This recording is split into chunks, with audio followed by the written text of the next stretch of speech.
Hey guys, welcome back to Route 66 Restoration.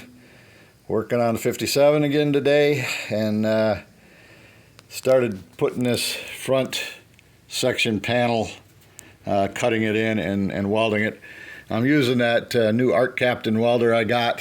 Still trying to figure out good settings for that thing. It's, I guess every machine varies a little bit. I started with Fitzy's base settings. They're okay. They ain't spectacular, but that varies from machine to machine, wire to wire.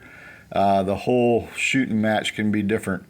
One of the things too is that this wire that I'm using is that cheap Timu wire that I got, and so. But as you can see, I got down there a ways, and I got in here, and it's okay. I think it'll be all right when it's ground down and filled in. So, but bit of a learning curve trying to go from that Lincoln to this one. This one's a bit more complicated, and so thus you end up with a bit of issues. But things are going good. It has been just blazingly hot here. It's 96 to 100 degrees.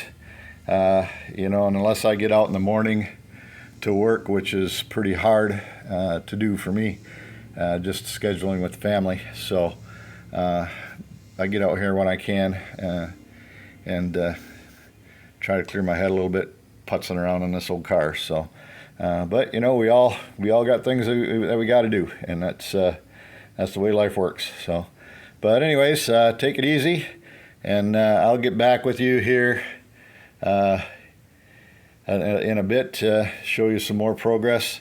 See if I can get this welder figured out a little bit better. So we'll talk to you later.